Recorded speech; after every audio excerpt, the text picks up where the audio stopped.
মহেশতলায় প্রতিবেশী দুই যুবক, প্রতিবেশী মানে নিয়মিত দেখা সাক্ষাৎ হয়, পড়শি, দুজন পাশাপাশি বাড়ি, তাদের মধ্যে মদ খেয়ে ঝামেলা, সেই ঝামেলা এমন জায়গায় চলে গেল একজন মরেই গেল।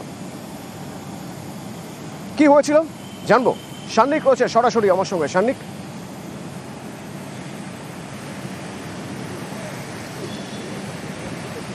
অতনু, যেমনটা স্থানীয় বাসিন্দারা জানাচ্ছেন, গতকাল এই পাড়ার মোড়ে একটি কালী পুজো হয়। সেই কালী পুজোর ওই পাশ দিয়েই বরুণ মণ্ডল, যিনি মারা গিয়েছেন পরে, তিনি আসছিলেন। সেই সময় তিনিও মদ্যপ অবস্থায় ছিলেন এবং ওখানে বেশ কয়েকজন মদ্যপ অবস্থায় ঘটনাস্থলে ছিল।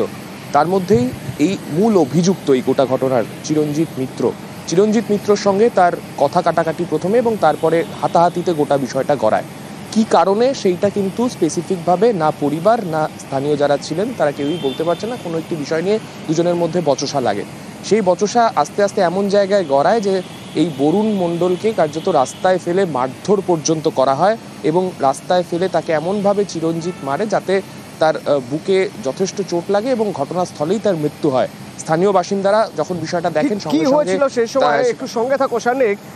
এই মারধরের ঘটনা বর্ণনা করছেন বরুণ মণ্ডলের ছেলে, একবার শুনি কি বলছেন। আমার বাবা আসছিল কাজ দিয়ে, এসে একটু ড্রিঙ্ক করেছিল, একটু গালাগালি হয়েছিল, দুজনের মিডিলে কথা কাটাকাটি হয়েছিল। ওই কথা কাটাকাটির মধ্যেই এবার সবাই ছাড়াছাড়ি করিয়ে দিয়েছিল।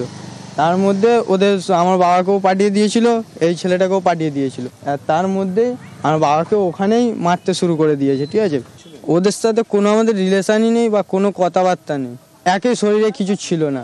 ঠিক আছে, রোগা বুকের মধ্যে এমনিভাবে পা তুলে দাঁড়িয়েছে, লাঞ্চ ফাটিয়ে দিয়েছে ভেতরে।